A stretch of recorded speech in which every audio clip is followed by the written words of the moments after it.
Conservatives, this is your wake-up call. Fight back against this destructive Marxist ideology. Big tech is essentially using left-leaning organizations who claim to fact-check to silence anybody who disagrees with their radical leftist ideology. They tell us that if we don't do something, if we don't pass the Green New Deal, that our Earth is going to die in 12 years. They said the Arctic would no longer enjoy ice. If they've gotten every single thing wrong in the past, why would we believe them? This is our time, this is our opportunity. Why would we let that go? If you let these hypocritical, tyrannical politicians take an inch, even with the excuse of an emergency, they will take a mile. So let them take nothing from you, period.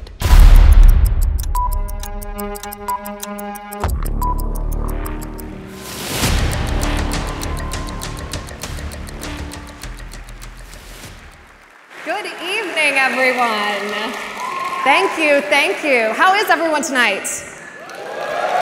Are you excited for a great show? We have a great show for you tonight. First of all, I want to thank Senator Ted Cruz and Michael Knowles for inviting me to be part of this show tonight. What an honor. I'm thrilled to be here talking to you all. Thank you to the Young America's Foundation for putting on this incredible event, allowing us to talk to you in person about the issues that matter the most. And a big thank you to the Logan family for sponsoring this event. Without them, this would simply not be possible. So if we could get a big round of applause for the Logan family.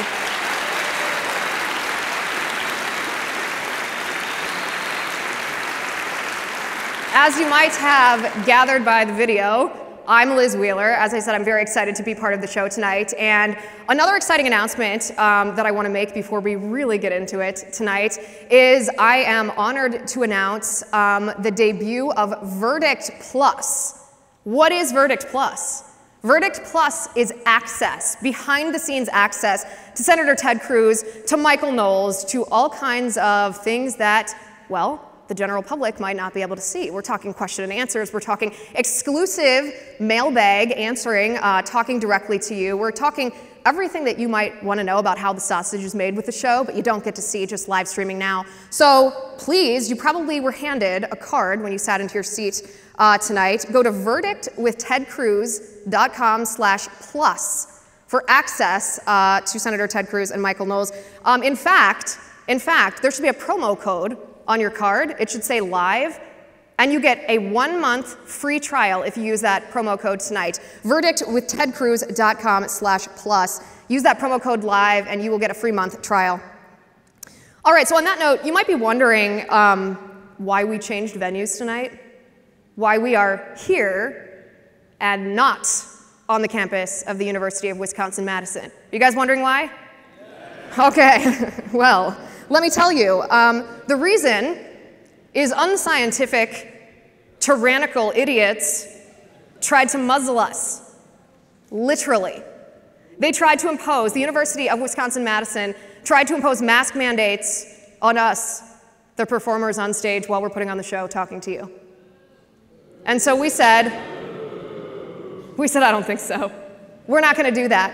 So I want to talk to you today about your college, for those of you who go to that college. I want to talk to you about what this actually means when you try to muzzle, again, literally, when you try to muzzle speakers. So for those of you in the audience who go to your school, this is going to be repetitive, but for those of you who might not be familiar, I want to introduce you to John Carl Schultz. John Carl Schultz is the provost of the University of Wisconsin-Madison, and he sent us a very lovely email that I'd like to share with you, in which he told us that we would have to wear, you know, the face diaper if we wanted to perform tonight. This is, and I'm going to read it directly so that I quote him exactly. He said, and I quote, "I respectfully am turning down this requested waiver for speakers whose voices can be amplified for the audience via microphones." He says, "The only exemptions that we are granting at the present time involve artistic performers whose performance itself would be impossible or significantly compromised with a mask." We'll get into that for a second. They think that we're not artistic performers here, but just wait. We are, Senator Ted Cruz, Michael Knowles, and I are privileged to be here tonight to be your voice. Because on your campus, a very liberal campus, as they say, a toxic environment for conservative students across the country. You are the freedom fighters. You are the ones who are standing up to the radical leftists. You are the ones who, in return for speaking the truth and standing up for your rights, you are facing censorship. And what I mean by that is you're facing censorship through us. Because your university doesn't want you to hear what we have to say. They don't want you exposed to any dissent to their radical leftist ideology. And so they're willing to debase themselves. They're willing to degrade themselves into tyrants, to do anything that they can to prevent you from hearing the truth. That's why Verdict is such an important show. Because Senator Ted Cruz and Michael Knowles, they expose the hypocrisy of the left. They talk about what really matters. They are your voice. And as I said, we're privileged to be your voice. Your provost, Schultz, has proved himself, along with your school, he represents your school, to be bitter partisan hacks who put their radical leftist agenda on a higher pedestal than they put actual human lives. I'm not speaking hyperbolically here. This is what the left does, time and time again. This is a pattern of behavior. Schultz does this, the left does this. They claim, for example, to care about poverty. That's a big part of the mission of your school, the academic departments at your school, right? They claim to care about the least among us, those in poverty. But they expose themselves. They don't. They don't care at all because they support policies in the name of COVID that disproportionately hurt the poorest among us. I'm talking about during the lockdowns. Think about healthcare, for example. When government officials forced hospitals to cancel so-called elective surgeries, when appointments that were scheduled for routine cancer screenings were postponed. This is people's lives we're talking about. And these leftists who claim to care about the least among us, claim to care about people in poverty, they support these policies. They supported the lockdowns, the shutting down of people's businesses that cost people jobs. They supported these policies. And now they're supporting unscientific mask mandates. And so I have a message for the University of Wisconsin-Madison and for your provost, John Schultz, tonight. We will not comply. We will leave the campus. We will do our show here. We will talk to you face to face in this venue because we will not comply. The only way to end these tyrannical mandates, whether we're talking about vaccine mandates or whether we're talking about mask mandates, is to refuse to comply. Because the thing about politicians is they will never voluntarily relinquish the freedom that they have stolen from us. It is up to us, the citizens, to take back that freedom before it is lost to us forever. Like Southwest. You guys heard about what happened with Southwest, right? A weather event caused thousands of cancellations. This mysterious weather event that didn't impact any other airline except for Southwest. Now, of course, we know that this was the pilots conducting an unofficial strike over the vaccine mandate that was handed down from the Biden administration. We know this. We had Southwest pilots talk to us, anonymously, of course, confirming that this was the case. And you know what big tech did to me the other day when I talked about this? Facebook slapped one of those fake fact checks on my video, and this is what they said, get this. They said the Southwest flight cancellations weren't due to a vaccine mandate, they were due to a staff shortage. I was like, yeah, no shit, Sherlock. That's what happens when people strike, it's a staff shortage. They've penalized me on big tech for pointing that out, though. But here's the point. Here's the point. The mask mandates are tyranny. They're certainly hypocritical, but what's worse is they're unscientific. They actually contradict the science. This isn't the beginning of the pandemic when we don't know which things work and which things don't work. We know for a fact, a scientific fact, that cloth face masks, what's the point? We don't need them. They do nothing. And lest there be anybody in the audience who in a little bit is going to want to ask a question about this, let me drop some facts here. There was a study that showed that aerosols, being different than droplets, of course, aerosols are microscopic. 90% of aerosols penetrate a cloth or a surgical mask. 90%. And COVID-19 is transmitted through aerosols. 90%. So, you know, pointless to wear a mask. There's also the matter of masks being fitted to our face. I know when I wear a mask, for example, I try to have as many vents as possible in it so that I can actually breathe properly. Well, a study says that if you have just a 1% edge gap, if it doesn't fit exactly on your face like a suction cup, a 1% edge gap leads to 50% leakage of aerosols.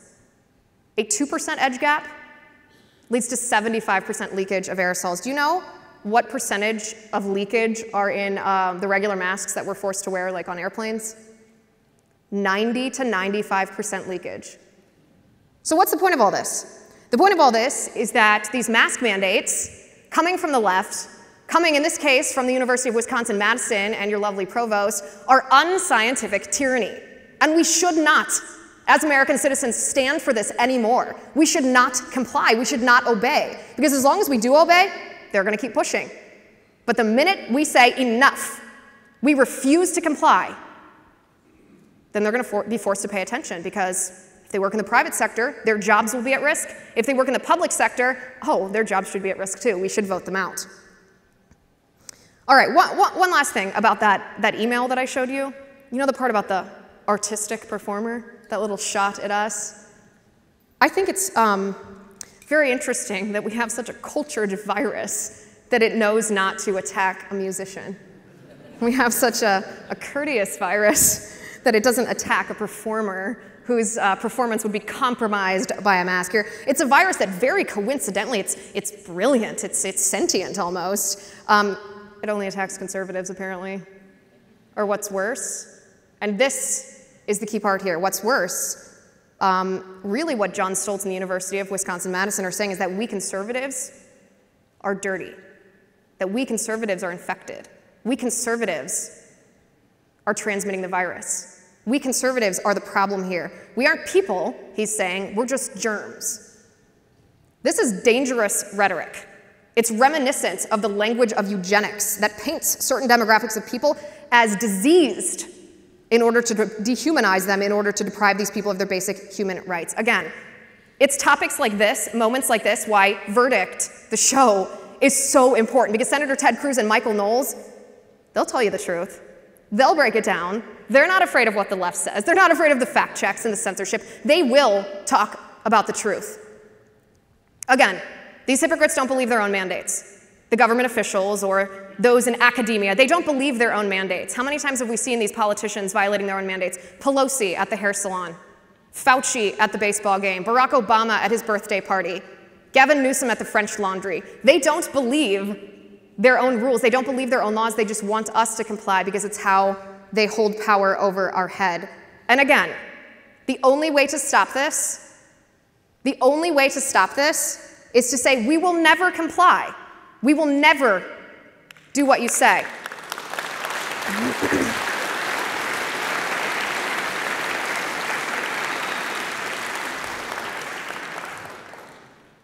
Didn't attack Black Lives Matter rioters, did it? But they told us it would attack us if we went to church. How long are we willing to put up with this? How long are we going to continue to do what they tell us to do when all the science, all the legality, all the common sense contradicts it?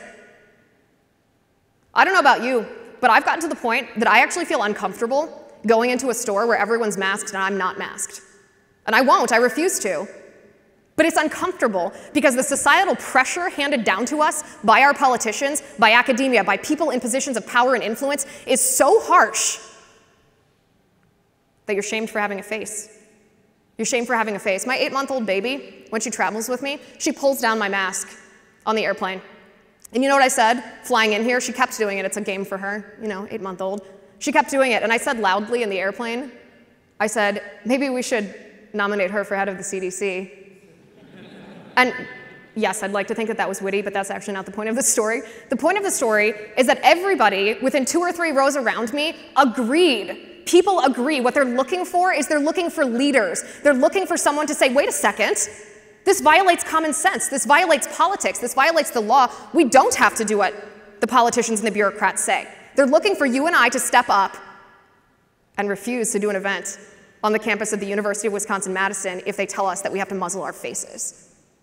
They're afraid of what we have to say. They're afraid of the truth, because the truth is that politicians have too much power, and the power belongs to the people, and it is time that we take it back.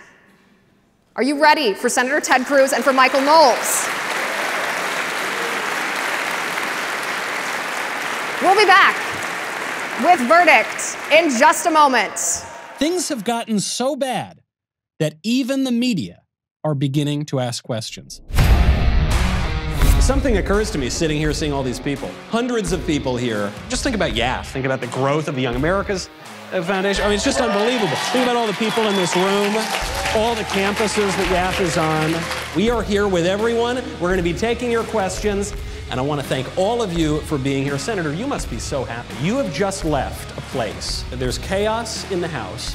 The whole city looks like Baghdad at this point. Somehow Washington, D.C. seems even crazier. The lunatics are running the asylum. Okay, you gave the Taliban a list of Americans. You gave them a kill list. They screwed up the evacuation. They have made every classic blunder. This mandate is completely bogus. That's a technical legal term. The other topic is this infrastructure bill. Joe Biden and Pelosi and Schumer want to spend a crap ton of money. So you're saying the big companies like the mandate. They love it. And we're very pleased to be joined by Sohrab Ahmari, Mark Meadows, Governor Scott Walker, Chad Wolf, Betsy DeVos, Attorneys General, Honey's Badger. And I gotta say, you have been the honey badger. Thank you. Have you ever heard a swamp creature apologize? I'm not holding my breath. It does seem to be a lot of actors are interested in politics and politicians are interested in acting. We've got to win the battle of the day and the war going ahead. You've got to win the war for the heart and soul to save this republic. The only formal difference that I see between Dr. Fauci and the Pope, Dr. Fauci has much more power. Everything in life has consequences. We have to be wise as serpents and innocent as doves. There are unintended consequences. People keep fiddling with the mask, and they keep touching their face. Being a conservative requires that you recognize reality and accept the permanent things about life. Could we do verdict from the Senate floor? President Biden have presided over the worst foreign policy catastrophe in a generation. And the idea that you must wear a mask forever is idiotic. We're only a couple of reporters who dared take their mask off. They were almost like, Mel Gibson in Braveheart or something. Does voter fraud exist? I don't know for certain. Why then is Twitter right now putting warnings on voter fraud? We're simply linking to a broader conversation. And you're a publisher when you're doing that. Where do we go from here? We go towards truth and light and freedom. The fundamental liberties of humanity is right and true and just. Our ideas work. Freedom works. Free markets work. We're in a moment where we will go through some darkness, but the answer to darkness is always light. We've got to go here at CPAC, and I think we only have so much more to look forward to. Thank you all so very much. This is Verdict with Ted Cruz.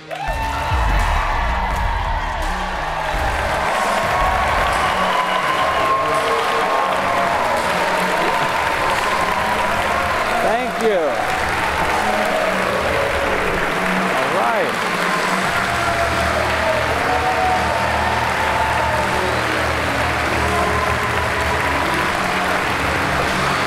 This is great.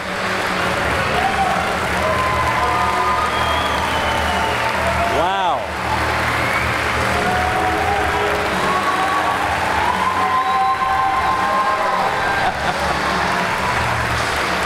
Thank you so much. Thank you for being here. Wow.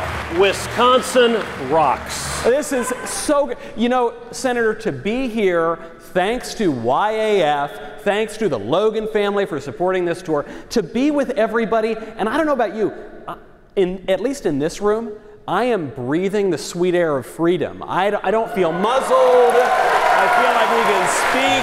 Oh, that's great. Well, and it is fantastic to kick off our national tour right here on the campus of University of Wisconsin-Madison. Well, I don't. Did they brief you before you came out here? We're not on the campus. Well, there's been a change. Maybe. All right. You better sit down. Why don't we do a podcast? Yeah, we should do a podcast. All right. Because Senator, well, we're not on campus. I'll address all of you. We are not at the University of Wisconsin-Madison. But we are here in Wisconsin. We are here with a lot of great students, and we are going to flip a certain signal at all of the tyrants who want to shut us up. This is Verdict with Ted Cruz.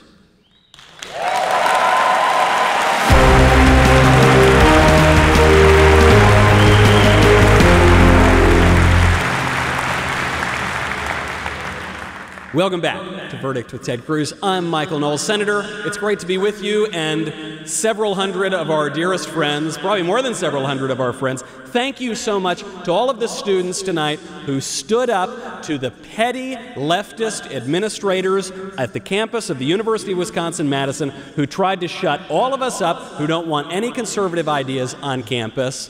We're all here. Well, Mike.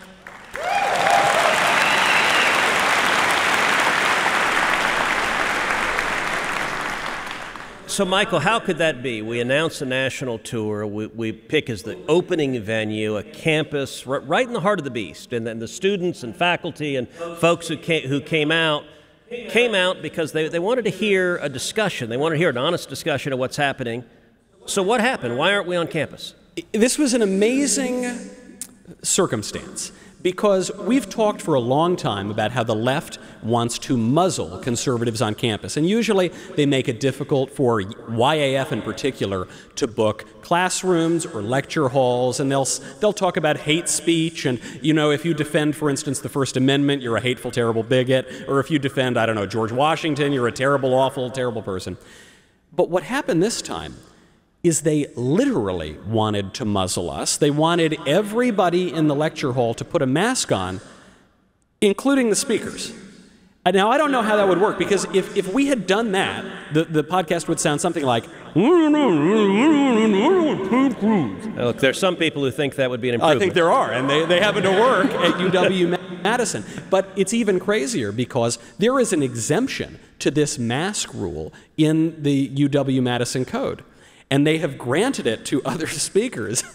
They just won't grant it to us. Well, I will note that one of the exemptions in the policy is for artistic performances. So we got a letter from the dean, I guess a couple of days ago, saying the only way you can do this event on campus is if everyone is masked, including the two of us, and you can film the whole podcast while wearing a mask, but there's an exemption for artistic performance. And I got to say, Michael, I'm really offended that you were not willing to sing a cappella for the entire podcast.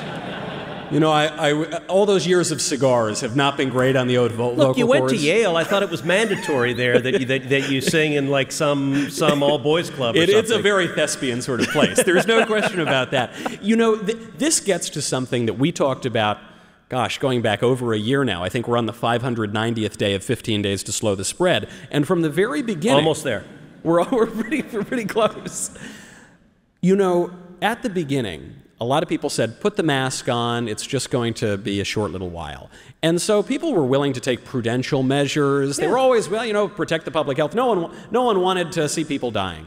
But there was always this fear that when you give in, and now it's the 16th day, and now it's the 50th day, and now it's the 100th day, and now everyone's got the vaccine if they want the vaccine, but you still have to wear the mask. It seems as though the mask is not intended to protect the public health anymore. It's just an excuse to take power. Well, and you look at what UW did here. I mean, the idea, there have been multiple speakers on campus they've had who haven't worn a mask, because if you're actually speaking to a crowd, it doesn't work to wear a mask. Particularly when you're televising it and sending it out worldwide. They know that, and I'll point out, you know, just this weekend, they had 75,000 football fans screaming, cheering, maybe imbibing a little bit, and somehow that didn't pose any health threat. No. But yet the two of us are a lethal health threat. Yes, I have been called that on many an occasion. You know, there is another crazy aspect where this is a public university. So this is a taxpayer-funded university. You would think, I don't know, I would think, maybe I'm just old-fashioned, that if anybody is going to be permitted to speak to help, you know, educate the students, it would be a United States senator. This seems like a real affront to the American system of government, to civics, to our political tradition here, but so what? They're going to do it anyway. Well, the provost who sent us the letter is a Democrat. He was served in Democrat administrations. He gave $1,000 to Barack Obama. He gave $1,000 to Tammy Baldwin. He's given more money to Act Blue. And he sent a very thorough academic letter that said, we will not grant you an exemption because.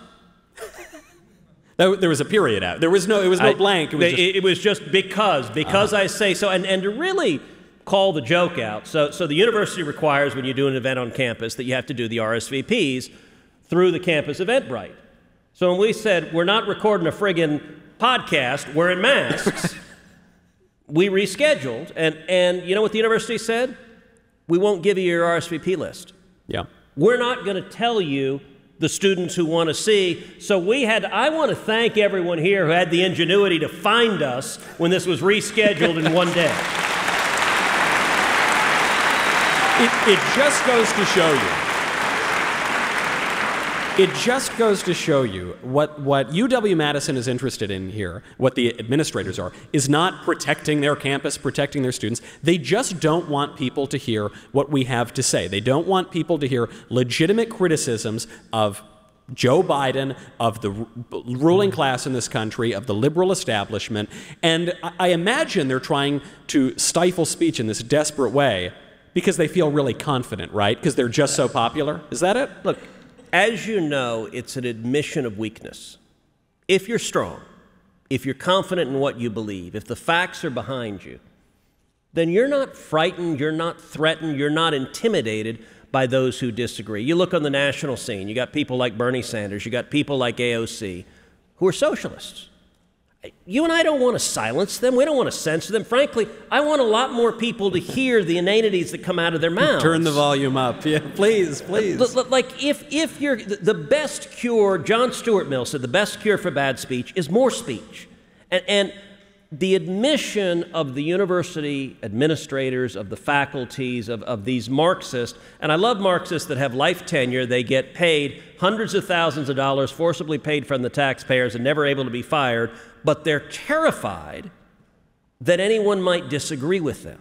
Yeah. And that ultimately, it's a disservice to the students. Look, college is all about encountering ideas you disagree with. When I was in college, when I was in law school, I took classes from Marxists. My family was imprisoned and tortured in Cuba. I hate communists, like deeply and to the pit of my soul. You know what's amazing? What's amazing is that is a controversial statement these days. That didn't used to be a controversial statement. Now it is.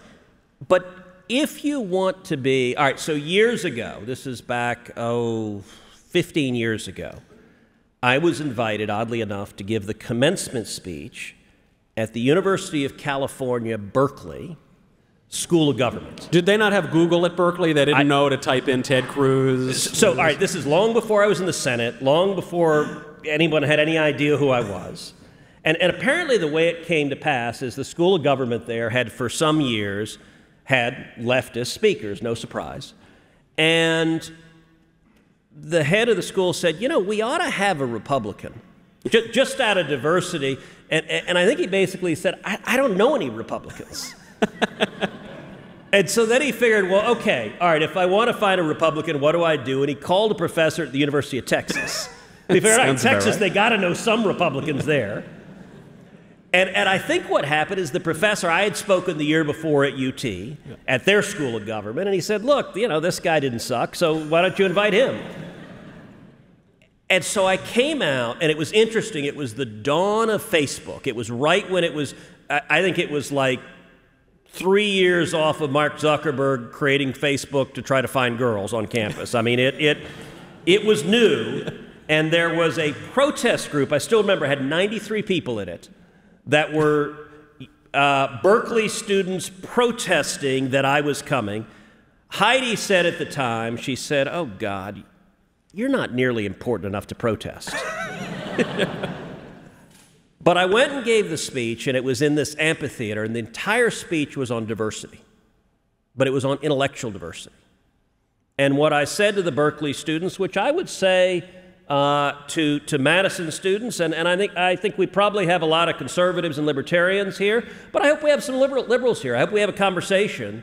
And what I would say to the student body writ large and to professors and to people is the passion that's out of Berkeley, that's out of Madison, the passion to change the world, to light the world, to make a difference. Don't let go of that. Keep that fire, because it's powerful and it's easy to settle into just kind of middle-aged complacency. Don't let go of that passion. But if you ever want to actually succeed in persuading anyone, understand how someone of good conscience, good morals, would look at the issue you care most passionately about and come to 180 degrees the opposite conclusion. Understand how your mother could come to the opposite conclusion. And that, we don't do nearly enough of that. We need to all try to understand each other and then see where we're right and see where we're wrong. Well, so in the spirit of people moving into complacency and squishiness and middle age, and also to be honest about censorship and free speech, I want to make an admission to the listeners of this show about something that we did last week, okay? This is the first time this has ever happened on the show. Last Tuesday, we filmed an episode on this great news that the Republicans in the Senate, they were standing firm. They were standing firm on the debt ceiling. They were taking this principled stand. We were so happy about this. What happened 10 hours later? Yeah, so this is, so we film it Tuesday night. And Tuesday night we're doing verdict, and I got to confess, I was kind of victory lapping. I was like, look, we're all used to Republicans caving and not standing up, and right now, I got to say, Republicans are standing rock rib. We're united. We are all standing together saying the Democrats are going to raise the debt ceiling on their own. We're not going to help. And so we did a whole chunk of the podcast victory lapping it Tuesday night. And then Wednesday, I went to lunch, and Mitch McConnell stood up and said, okay, so we're going to surrender now. Why? Senator, why? So before I answer why, I will say it forced us to do something we have never done in the history of Verdict. So we've been filming Verdict now, year and a half, almost 2 years. Yep, coming up on 2 years. And we had this whole segment in Verdict that hadn't been released yet, that as the news broke that the Republicans were caving would have made no sense at all. It would have been like, all right, do these guys not read the news? Do they not know what's happening? So we're like, all right, go to the editing room and just edit that portion out, because we can't put out a podcast that sounds like we live in a cave and are like eating mushrooms the whole time. Republicans had a spine 10 hours prior. They lost it.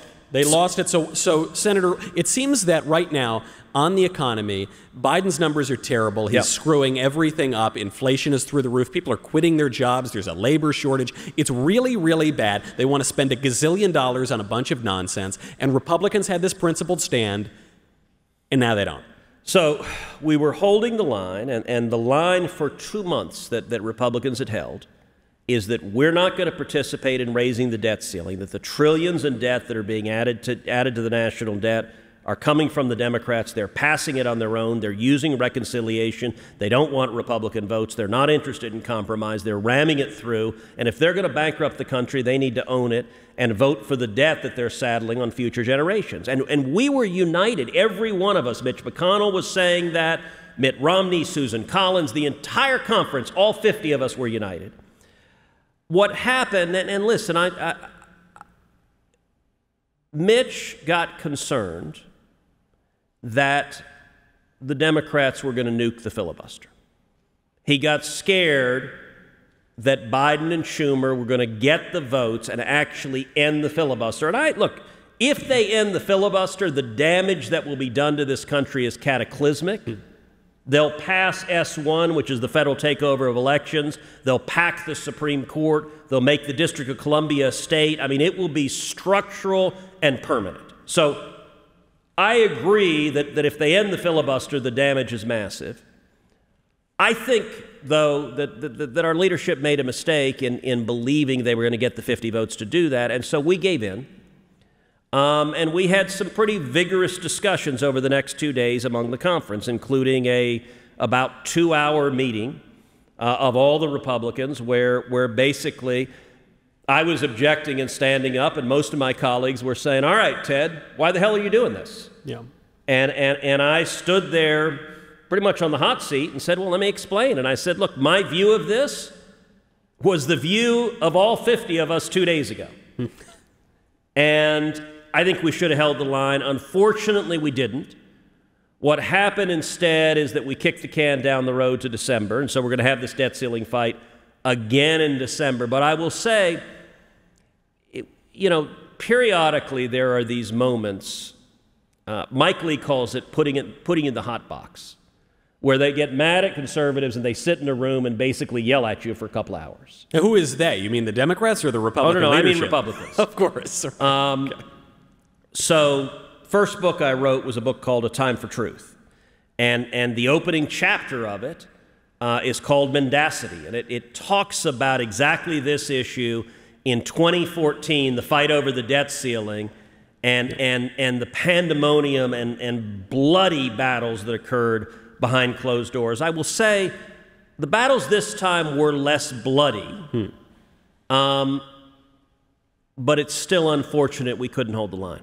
Because the argument from the Democrats here is, look, a nation has to deal with its debt. It's irresponsible for the U.S. to default on its debt. Republicans are holding this issue hostage. Now, I think we did a good job of explaining on the podcast why that isn't the case, and Democrats can do it just with their own 50 votes plus a tiebreaker. But they say, look, this is a separate issue. It has nothing to do with the budget. It has nothing to do with the other aspects of the economy.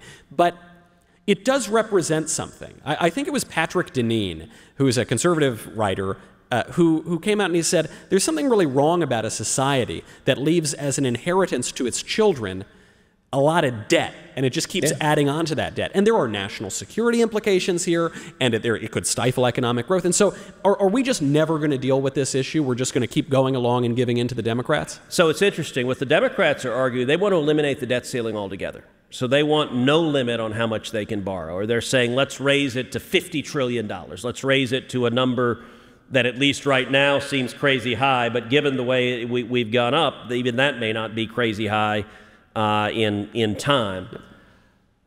You know, the debt ceiling historically has worked to at least make adding more debt more painful. Yeah. So you have to think about it. And it's been the most effective lever for meaningful spending reform. So my view has never been that we should never raise the debt ceiling. Right. And the reason is simple. About 40%, and actually these numbers are old, but historically about 40% of what we spend is borrowed. Unless you're prepared to instantaneously... You know what? You know, it's interesting. That classically encapsulates the left. So it's a young lady...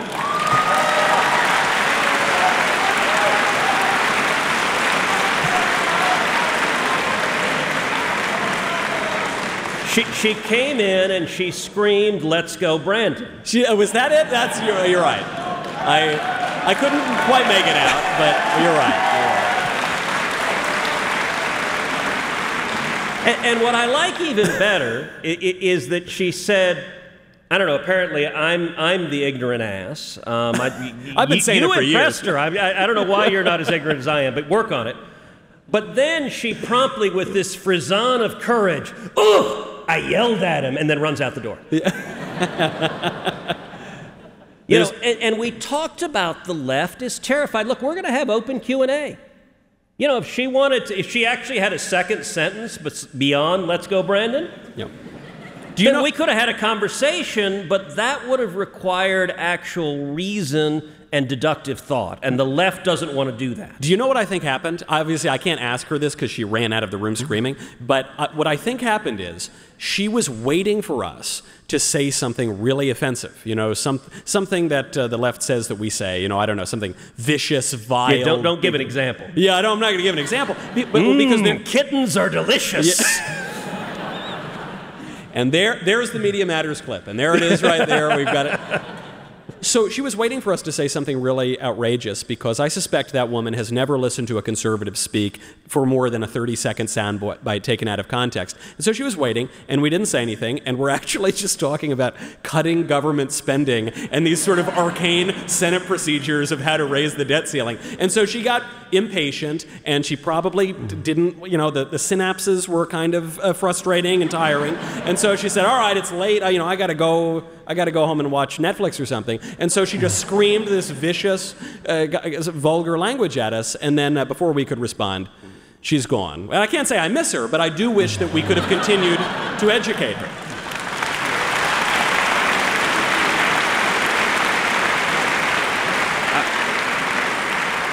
I don't know, for a moment there it kind of felt like the House of Representatives. So maybe she'll watch the stream online. So I guess we should. I'm confident of that. I hope so. Right now, she is on her phone, listening with bated breath. Because this issue, I think, really does matter. And while it might seem abstract to be talking about the debt and how that relates to the economy at large and the way our society is going to work, this is having real effects. I mean, when we talk about the economy more broadly, right now we are looking at inflation at a 13-year record high. This means that the dollars you are spending are worth less. They're not going as far. We're seeing now millions and millions of people. In the month of August, 4.3 million people just quitting their jobs. That seems kind of weird. And actually, people who wanted to be here tonight, I've gotten messages about this for people coming to the events. Some people were not able to make it because flights are getting canceled. Why are flights getting canceled? Southwest Airlines is blaming the weather. It looks pretty sunny to me. It's because of these issues of mandates coming from the federal government wreaking havoc on the economy. So in very dollars and cents terms, what's the future looking like for us? Well, I got to say, what you just said there is a massive concerted effort by the White House and by the corporate media to silence what you just said there, which is, it is the orthodox line that nobody is losing their job because of vaccine mandates. Look, I got to tell you, headline that I read at a hearing last week, the largest health provider in New York fired 1,400 people. They're firing doctors and nurses. Mind you, in the middle of a pandemic, we were saying for a year and a half, doctors and nurses are heroes, you're fired. Yeah. That was then. A little bit incoherent. I'll tell you, I am hearing from all over the country, from soldiers and sailors and airmen and Marines.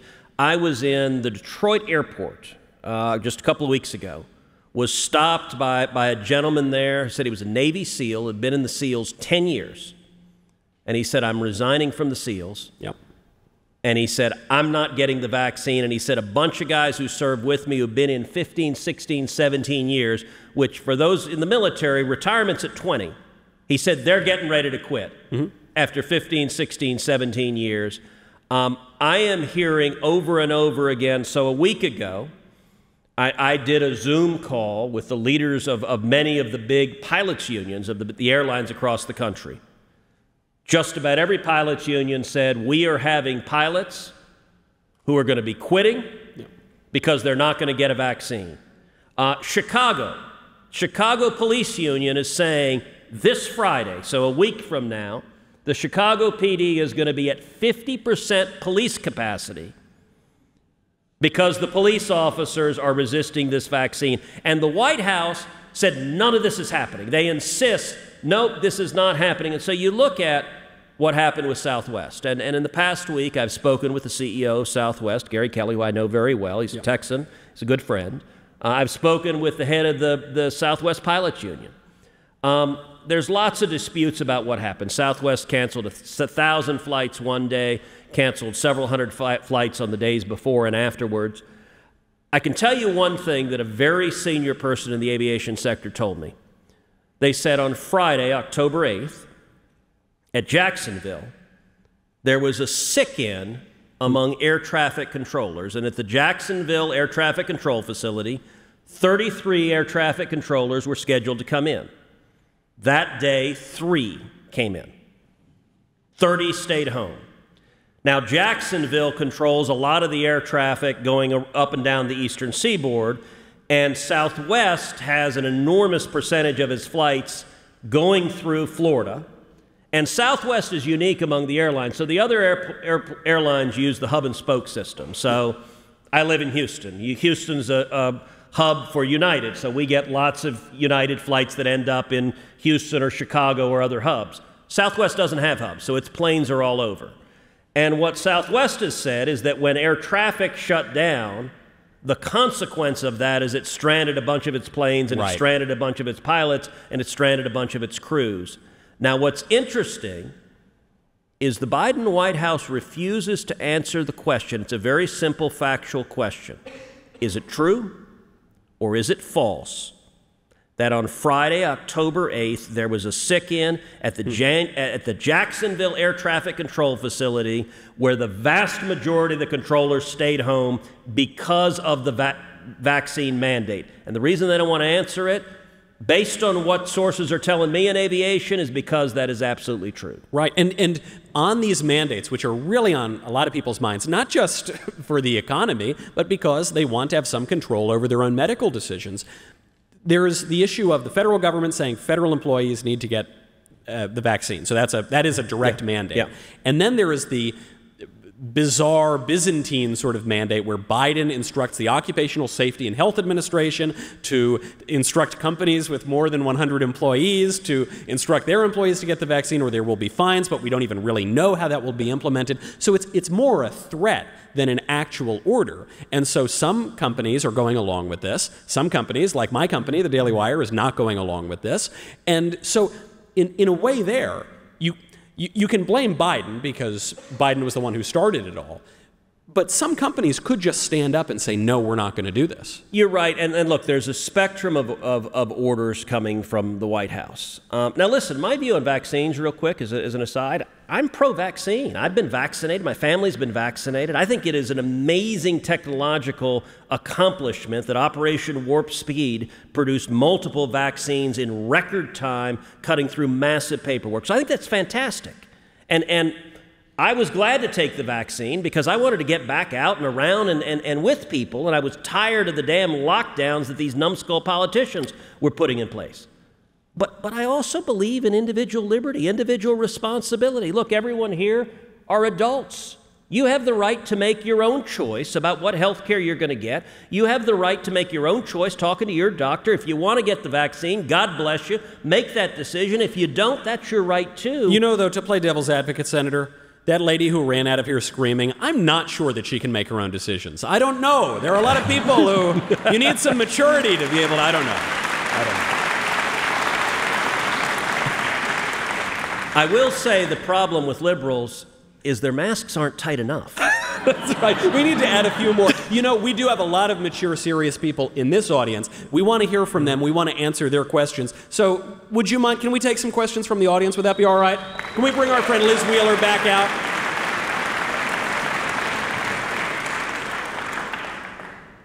All right. We've got a lot of people here lining up to ask these questions. We, I hope, have some answers for them. This is our absolute favorite part of the show. Be sure, if you have not already, go subscribe to the Verdict Podcast on Apple Podcasts, Spotify, Stitcher, Google Play, wherever you get your podcasts. So, Michael, while we're waiting for everything to get set up, I'm going to ask, is it going to be like mailbag on the podcast typically, where you get a question from someone, Giuseppe, who asks, how come Michael is so handsome and so wise? Well, you know, look, I think some of those people ask very good questions. So I hope that we get them here tonight. If you see me putting on a fake mustache and running behind, maybe that would explain how it happens. We have our friend Liz Wheeler here. Let's bring her out and let's take some questions. Well, that was a great show. This is a great show. I was entertained. Thank you. You laughed, you cried. We're going to get, as a lot of people did. So we're about to get these questions. But first, Liz, what are you holding in your hand? I do have a question. I'd like to actually be the one to start off the questions, if that's all right. And my question to you is, if you see right here, we have this hat, and it is adorned with a lovely cactus. I don't get the joke. Could you please explain that to us? Liz, you don't know about the third co-host of this podcast, our trusty sidekick, the cactus? Do you not? It's the real truth cactus. And I got to say, I was complaining to Michael today as we've got now these fancy metal cacti. And I said, you know what? I really am offended to be upstaged by a cactus. I know. It's it was unfortunate. Very humbling, I think. Senator, you came out really strong. Your first podcast, it hits #1 within a couple of weeks. And so we just want to keep you humble, and that's why it seems that all of this merchandise has the cactus on it. I mean, I don't want to hurt y'all's feelings, but it's not your face on this hat. No, it's not. Well, that's why people wear it. That's right. So I'm very excited to announce tonight that you can acquire one of these hats, and not just one. If you go to verdictwithtedcruz.com/shop and you use that promo code that I talked to you about before, live, you can get 10% off all kinds of crazy cactus gear. All kinds of crazy. In fact, I don't really want to hold this for the rest of the show. Does anybody want this? Can we hear? Anybody want this cactus hat? Okay, I'm not throwing it, so. Okay. If you can hand it up to him. You know what they say? Enthusiasm wins every time. Enthusiasm wins every time. All right. Are we ready for some live Q&A?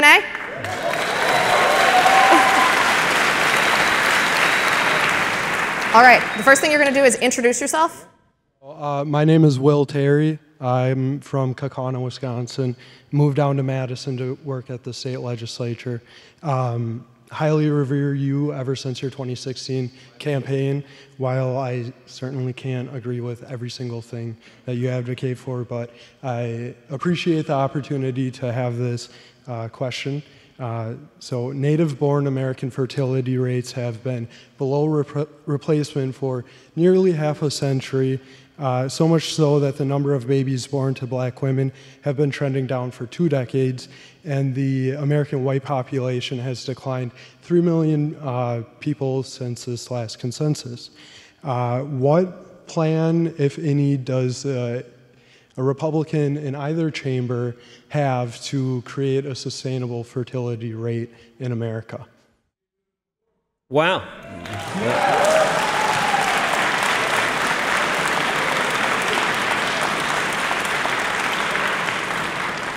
So that's a very good question, and it's a detailed and complex question. And I'd say several things. First of all, with what the gentleman called out, we've had over 60 million children whose lives have been taken in abortion, and this would be a much richer, a much more varied, a much more diverse country had those children had the chance to live and had we reaped the benefits of their lives.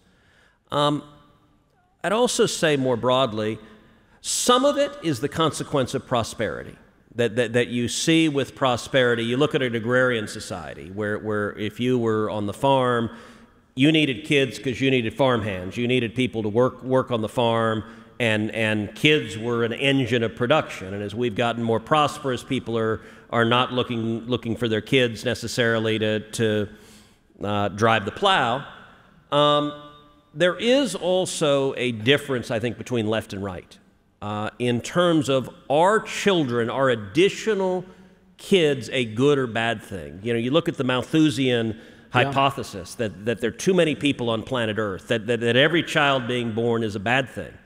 I think that is terrible and false, and I think every child is magnificent, is an opportunity, is a benefit, is productive, and there is a difference between left and right. So, is it government's job to say, you silly people aren't having enough babies? No, I don't think it's government's job to say that. It's up to you to make that decision in your life.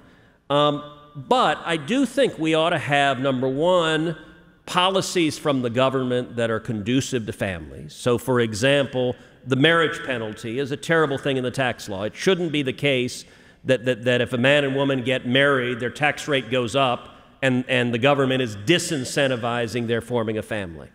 I think we ought to have an environment where kids are celebrated and welcomed, and also part of that is where kids can have a chance to get an education through school choice, where even regardless of their economic circumstances, they can have an opportunity to prosper. But you are right that without kids, any society has no future. And you know, you're so right, Senator, to mention this Malthusian delusion on the left, this idea that people are a scourge and we're all going to die from overpopulation. There was a book came out in 1970 by Paul Ehrlich, a still admired in some corners and still honored scientist, that was just completely bogus, and it was called The Population Bomb. It said that within a decade or two there were going to be famines. It was inevitable. You would need more abortion, more contraception, and if people wouldn't do it voluntarily, you had to force it. And actually a lot of this work was used in countries that did this, India and notably in China, and it was completely false. Since that time, the world population has doubled. We are fatter than ever. Malnutrition is at an all-time low. And so I I think your answer is totally right, Senator. The gentleman's answer was totally right on abortion, and it's a very serious issue. By the way, even beyond the issue of birth rates, you mentioned the black birth rate. Well, a statistic came out a few years ago in New York. More black babies were aborted than were born. I mean, that's a terrifying statistic. Or you mentioned the other birth rates as well. But it's beyond that. Think about how the average life expectancy has actually declined in recent years. Also because of deaths of despair. I mean, that is a big national problem. I think, as everyone has said, it's really important to focus on that, because if we want to have a strong, prosperous future, we need to have a country. We need to have people, and we need to have people who are excited about growing that country. Well, and let me make 2 additional points. This is a good question, and we should get our answers shorter than this, but we'll do a speed round for we have 20, 30 people. You shouldn't come to a gathering of a radio host and a lawyer and politician and expect short answers. But 2 more observations. You were talking about African American fertility rates. You know, some of the most horrifying things to read are the writings of Margaret Sanger, who was the founder of Planned Parenthood and was a unrepentant eugenicist and wrote horrible things advocating for widespread abortion precisely because she wanted to see more African American children aborted. And it is a horrifying history behind the aggressive push for locating abortion clinics in communities where, I'm not going to use the term she used to describe those children, but they were horrific and evil, those terms that she used. And what I'd say also than that, you know, Michael, you used the word inevitable. And it reminded me of one of the podcasts that caused the biggest stir is you and I like to mess around in pop culture. And we pointed out how when Hollywood does environmentalists, whether in The Watchmen or in Avengers Endgame, that environmentalists are these Malthusian psychopaths. And you take Thanos. And by the way, people flipped out. Is it Thanos? I don't know. Whatever. It's the big guy with the giant sword. But you look at his whole hypothesis, which was the Malthusian hypothesis. There are too many people. They're consuming our resources. Therefore, I'm going to snap and murder half of the living beings on planet Earth. That is the radical left view of people. Yeah.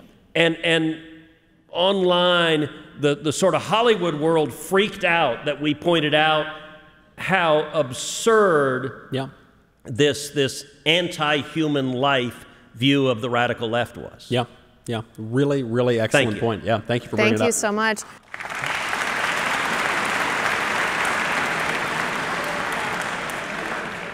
And I don't know about you guys, but the way that I heard that answer was Michael, as the good Catholic man that he is, should continue to be fruitful and multiply. So that's how I heard it. Michael, let's try to keep these answers as succinct as possible so that we can get as many questions in as we possibly can. Do you want to introduce yourself? This will be a speed round. Hello, I'm Samantha Givich. I'm a student at UW-Madison. I'm a freshman studying political science and minoring in public policy. My question here today is, I'm going to keep it to the content that you had in the podcast, is much of your message today was about the other side. I am personally Democratic leaning, and how they're doing everything wrong, how they're yelling at you, how that girl ran out, obviously speaking vulgar language, which I don't agree with. I think it's much more productive to speak this way. But at the same time, and not to insult you, you came out saying, like, these idiots are making us wear these masks, like, all these things, and shouting out insults and compromising the integrity of the university. And I think my question is more broad about your party in general, because that's why we're here. Are you willing, is your message so important, are you willing to compromise, like wear these face diapers in order to put this message out that you think is so important so more people are so it's more accessible to more people? Or is your message solely to oppose the other side and keep it to the people that agree with you? Good question. So Samantha, that's a very good question. And let me start by just thanking you for being here.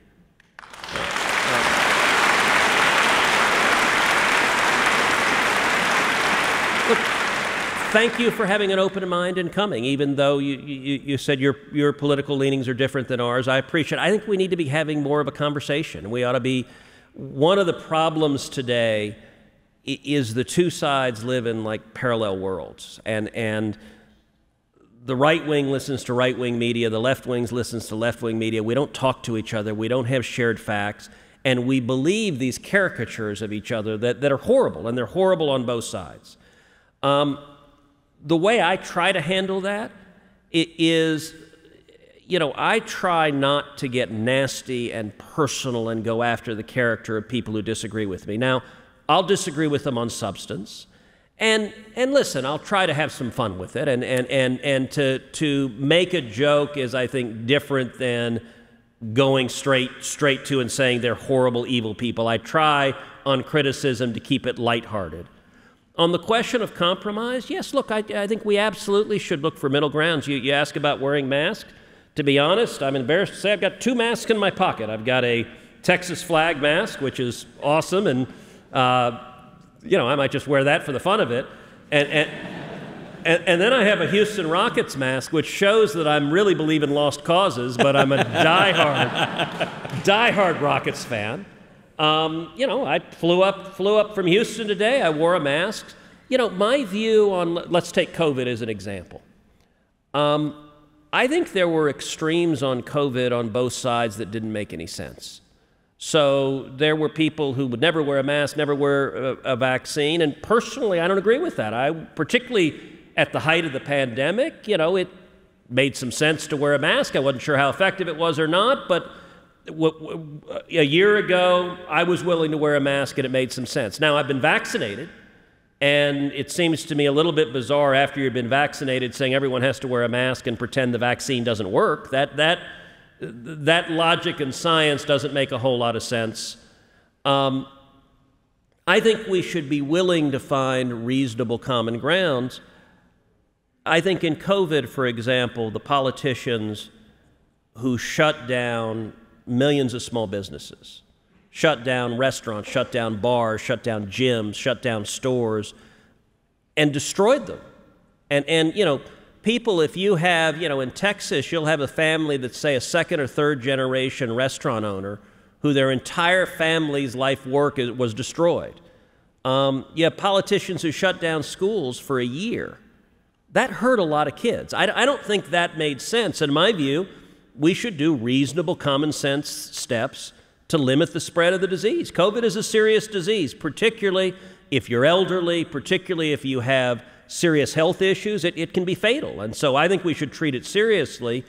But I absolutely agree we ought to find reasonable common ground. I think most people want to keep their families safe from disease, but they also want to be able to go to work and provide for their kids, and they'd like their kids to go to school. And I think most Americans are interested in that common ground. The political world is so polarized and the media world is so polarized, we don't have those conversations very often. That was a good answer. I have nothing more to add to that. No lib owning or anything like that. It was really good question, and thank you for coming. I really appreciate it.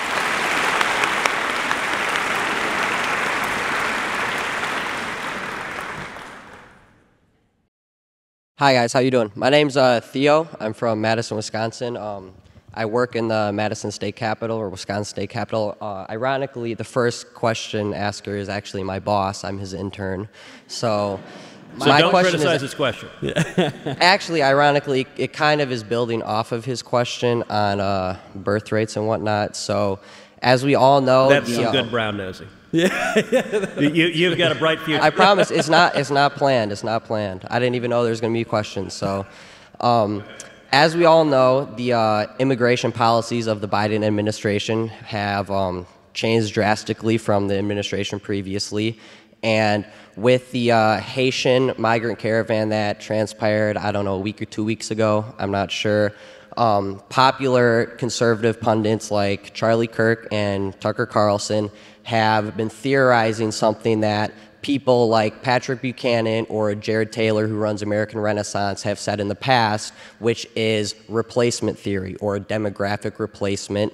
So I kind of wanted to know what your guys' thoughts were on the validity of that and how that is becoming mainstream, and whether you think that it's the mass immigration of the Democratic Party is solely for electoral reasons, or if it is to change the demographics of America and to displace the white majority of America. Well, I think if you're asking the question, or do Democrats play racial identity politics and say that, you know, straight white guys are the worst people in the history of the world, you know, I don't think they would even disagree with that. They put that sort of thing in the New York Times, but I think the question is probably a little broader than that, right? I mean, it would seem to me, and Senator, you work with these elected Democrats more closely. You see them more up close. But it seems to me quite clear that what they want to do is win elections. And so whatever the ethnic or racial or sexual or geographic or whatever they're going to do, and by the way, that's just focusing on one aspect of the immigration issue, but there are obviously many other strategies that they're pursuing as well. But whatever it's going to take them to win those elections, that's what they're out there to do. And so I don't think that is a conspiracy theory that Democrats are willing to fight dirty and to win elections, is it? So look, I am the son of a Cuban immigrant, and millions of Democrats wanted to replace me with a rich white guy named Beto O'Rourke. Wait, hold on, he's not Spanish? Are you sure? I thought he's got a name like Beto. You know, it was amusing when he launched his campaign. His name is Robert Francis, and the AP reported when he launched his campaign that he gave his announcement speech in his native tongue. And I couldn't help but resist saying, really, I've never heard a speech in Gaelic. I'm running to be the next senator from Texas. Hi-de-di-de-do. You know, I have to say, since the Astros are about to play the Red Sox, you know that I'm looking forward to our going back to the World Series. Listen, on your question, I don't buy the racially charged nonsense that is in these discussions. I believe in immigration.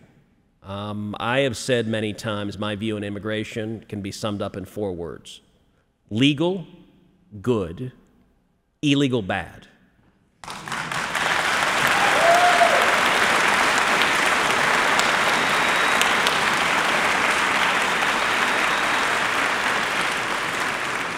You know, I represent the state of Texas. We have 29 million people. We're seeing firsthand the horrors of the Biden border crisis. I've been down to the border over and over and over again. When you've got 1.3 million people crossing the border illegally, I've been to the Biden cages that are filled with thousands of children. The last time I was in the Rio Grande Valley, the rate of COVID positivity in the Biden cages was over 24%. I've seen, when I brought 19 senators down to the Rio Grande Valley and we went out on the river, we saw an illegal immigrant floating dead in the river. I've seen the dead bodies of the pregnant women that the coyotes abandon in the desert heat. I've seen the little girls and the little boys who are sexually assaulted and physically assaulted by the vicious criminals who are trafficking them in. And so there are lots of lies in politics, but I think one of the biggest lies is the lie you hear from the media that the Democrats' open border policy is somehow compassionate. There is nothing compassionate about a policy that has hundreds of thousands of children in the custody of vicious human traffickers that are assaulting and victimizing those kids. And so we ought to have a system that welcomes, that celebrates legal immigrants. There's a right way to come. You wait in line, you follow the rules, you come to America, but you don't have chaos at the border, which is what Joe Biden and Kamala Harris have given us.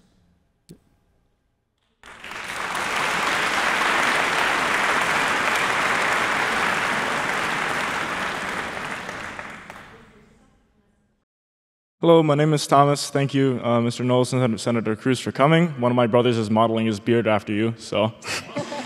Yeah. My question is a bit tangential. I'm a really big fan of comedy, and there's been a cultural trend toward, the buzzword cancel culture. And I'm wondering, what exactly is your interpretation of the line for cancel culture versus just holding somebody accountable? Say the difference between Colin Kaepernick no longer playing NFL because America is so oppressive he makes millions, and the guy James Damore, who was fired from Google because he sent out a memo saying men and women are biologically different. Where is the line, and when does it become canceling? When is it just holding someone accountable? When is it being sensitive? When is it just having preferences? Look, that's a great question, and it's a subtle and nuanced question. My view as a general matter, we should not have people being fired for expressing their political views. Now there are exceptions to that, and one of the exceptions is we have a right as consumers. So you mentioned Colin Kaepernick. I don't like what Kaepernick said. Now, I don't think he should be censored. I don't think he should be silenced.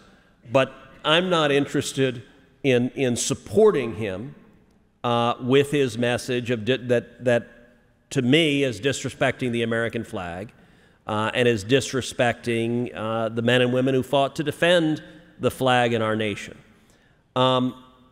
I don't think it's right that Kaepernick is not a quarterback today because of his stance. To be honest, his stance was embraced in the NFL because they're such leftists, they loved it, and the guy is making tens of millions of dollars from Nike right now. He's not a quarterback because he wasn't that good a quarterback, and he had a tryout that was lousy. I will say, by the way, it is clearly political discrimination that I'm not an NFL quarterback. They don't like my views, and it's the only reason I'm not a starting quarterback. It's cancel culture, if you ask me. Coincidentally, I did just write a book on this very subject called Speechless, Controlling Words, Controlling Minds. So I appreciate, thank you, that's very kind, thank you. Since, we're selling the cactus merch, so I might as well mention this book. And I think your question is really important, and Senator, you make a good point here, which is it's a subtle and nuanced question. I don't think that we as conservatives are saying we have no standards at all whatsoever. William F. Buckley Jr., when he launched the modern conservative movement, he did so with a book called God and Man at Yale, The Superstitions of Academic Freedom, in which he mocked this extreme idea of academic freedom that the left pretends to embrace, but they don't even really embrace. I don't think anyone believes that if you go to your water cooler and you make a Zig Heil and you start reciting Mein Kampf, that when you lose your job, that is cancel culture and we're all supposed to cry about that. No, obviously societies have limits. There is going to be decorum. The left tries to shut us up on certain things and says you can't say certain things. Chivalry also suggests maybe you shouldn't say certain things. And so the questions involved are, one, what should the government be involved in? That's a procedural question. And then two, a substantive question. What is the good? What do we want to have in our society? What do we want to look up to? What do we want to pursue? And what is really going to make us free people? That distinction that our founding fathers found so important between liberty, true liberty, and licentiousness, just pursuing your basest passions. And so I agree with what you brought up and obviously what you said, Senator, that we need to take this question in a much more serious way, and if that means we can't dunk on the libs quite as much, so be it. But we want to be able to move forward into a society that has a culture that we can all really be proud of and live in. Well, and let me give an example of the line drawing, because I don't think it's binary. State of Tennessee has actually a state law that, as I understand it, requires the governor every year to proclaim a Nathan Bedford Forrest Day, celebrating Nathan Bedford Forrest, and the governor a couple of years ago did that. I saw that and publicly said this is a mistake and you shouldn't do it. Now, for those of you who don't know who Nathan Bedford Forrest was, he was a Civil War general, but he was also a slave trader, and he was the founder of the Ku Klux Klan. And I said, this is absurd that we are celebrating this man. The Ku Klux Klan is a force for evil, and we should not be celebrating him. Some folks came back and said, well, Cruz, you're being unrealistic because state law requires a proclamation about him. I said, all right, If I were governor of Tennessee, you want to see a proclamation about him? I'll make a proclamation you'll never forget about someone who built his entire fortune selling other human beings. Now, there's a difference, I think, between not honoring the founder of the Ku Klux Klan and tearing down a statue of Thomas Jefferson. And part of it requires the exercise of judgment. It's not a clean, narrow line that we should never express a view, or we should always silence views. It is somewhere in between. But the left, the thing to understand about cancel culture is the left is trying to use power to dominate the terrain of discussion. So I remember last summer, 2 summers ago, I was in California. Heidi's family's from California. We were visiting with a friend of the family who's a kindergarten teacher. And she said, look, I'm scared to speak. There's a McCarthyist wind in the air that if I say the wrong thing at school, I'm fired and my job is lost. And there are a lot of people that feel frightened to speak because the left is so unrelenting. And so I think we ought to have a lot of tolerance. We can draw lines at the extreme, but we ought to have a lot of tolerance for a reasoned discourse and debate, and that includes a reasoned discourse about our history, which is neither uniformly good nor uniformly bad, and we ought to be able to discuss that intelligently.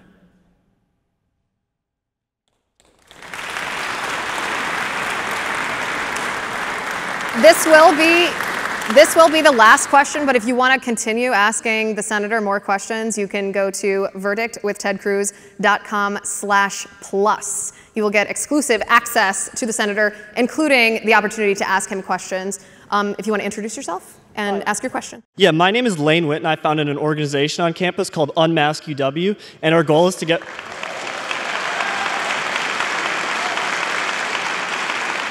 Where do I sign up? How do I become a member of that club? Unmaskuw.org. So basically, we just want to get rid of masks, obviously, but the university administration is not going to help us no matter how many protests we hold. So my question basically is, how do we get weaker Republicans in the state legislature to stand up, take a principled stand, and actually follow the law and get mask mandates removed from UW-Madison?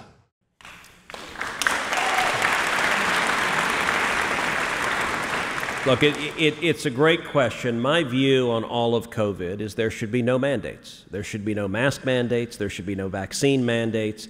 There should be no vaccine passports. That it ought to be up to individual choice. If people want to wear a mask, we've got some people here wearing masks, great, that's your choice. That's your right to do it. You can make your own choice about your own health care. If people choose to get vaccinated, that's what Heidi and I have done. That's what our parents have done. That's your choice too. But it shouldn't be the government forcing you to do that. And I would say, look, you've got a lot of folks in politics that are scared about this issue. It is a weird thing. So the way the United States Congress is right now, on the House side, Nancy Pelosi rules like a tyrant. So she forces everyone to wear a mask. And she has said that she will have the Capitol Police arrest any staffer who doesn't wear a mask. And she's fining House members who don't wear a mask. And I think it's a complete abuse of power. We did a verdict on that topic in particular. The Senate, it's interesting. The Senate, you've got a little bit more kind of 100 islands where no one tries to exercise brute force on other senators. And right now, it's the strangest thing. It's like gang colors. In the Senate, every Democratic senator and every Democratic staffer wears a mask walking down the hall. And none of the Republican senators and none of the Republican staffers wear a mask. And it's the weirdest thing. You'll walk to the Capitol and you can literally see some intern who you've never met before, and you'll be like, Republican, Democrat, Democrat, Republican. It's bizarre. I mean, it's like the Crips and the Bloods or something. And even the same colors, actually, red and blue. There it is. And the thing to understand about it is the left knows what they're saying is a crock. The hypocrisy. So Nancy Pelosi, when she has this fundraiser in Northern California with all these rich Democrats, none of them have masks on. And of course, the waiters and waitresses, the serving staff, are masked, which from a Democratic perspective, yes, you little people, like Imelda Marcos, let the little people do it. Barack Obama, his 60th birthday party in Martha's Vineyard. Again, a bunch of rich Democrats dancing. None of them are wearing masks. Mayor of San Francisco, while dancing, same issue. She was feeling the spirit, she said. It is, and I got to tell you, in the Senate, so you see these Senate Democrats, when they're behind closed doors, they don't wear masks. When they're having conversations, and then suddenly a camera's there, they're like, oh crap, got to put my mask on. Because, the virus reacts to cameras. like it has become this weird virtue signal. The left is fond of projection. And, all right, this is a dangerous thing because I'm going to make a pop culture reference to a show I haven't watched. I watch a lot of shows, but I haven't watched Handmaid's Tale. So all I know is they wear those freakish outfits, and they all say Mike Pence wants to turn America into that. It's a documentary, yes. I watched it. So I haven't watched it, so my commentary is, I'm sure, not informed on that show. But the left is literally like, wear your burqa as a sign of that you are virtuous. In D.C., I'll be walking along the road and you'll see this liberal, I've seen this several times, like a liberal woman jogging, will see me jogging, reach out and put on her mask and glare at me. I was speaking at an outdoor protest in D.C. It was on the border, in the open borders. And it was outdoors, and I was at a microphone. There were a bunch of people gathered there, and we were talking about the border crisis, and there was this angry lefty standing on the street screaming at me. And he was kind of like the young lady who was here. He was cursing at me and didn't know any of the substance, but was just, F you. Well, thank you for sharing, sir. And at one point he screamed, why aren't you wearing a mask? And I'm like, you're not wearing a mask. And it was the most bizarre. We ought to be able to find some level of common sense. If someone wants to wear a mask, knock yourself out. But I think we ought to have leaders with the courage to say, we're not going to force you to make that decision against your wishes. And clearly you've got a lot of courage. You are refusing to muzzle yourself. Your fellow students are refusing to muzzle themselves. All of us here, I guess, are, at least in the metaphorical sense, refusing to muzzle ourselves and have these discussions. We really appreciate everyone here. I especially appreciate our friend Liz Wheeler. If you like Liz, which who doesn't? Who doesn't love Liz? Go check out the Liz Wheeler Show. Be sure to check it out. Also, very exciting, Liz is partnering with YAF for her own campus speaking event. So if you want to bring Liz to your school, go to yaf.org/Liz. Bring Liz to your school. Liz, thank you so much for being here. Thank you so much. We'll see you in Texas tomorrow at Texas A&M. So, Michael, what are the next stops? Where are we headed next on this tour? So, coming up next tomorrow, we're going to be at Texas A&M. That's going to be very exciting. Gig'em. I can't wait. Very exciting. We're also going to be back in D.C. We're going to Catholic University. That's going to be next week. And then we've got 3 more stops yet to be decided. So if you want to bring us to your school, head on over to yaf.org/verdict. So you can bring Verdict Live to your school. But it's late, Senator. It's late. These wonderful people have taken a stand against the forces of tyranny and suppression and censorship, a stand for America, a stand for free speech. Thank you so much. Thank you so much to the students and the community here of the University of Wisconsin-Madison. And I've got only one message for the administrators who tried to shut us up. Let's go, Brandon. This is Verdict with Ted Cruz.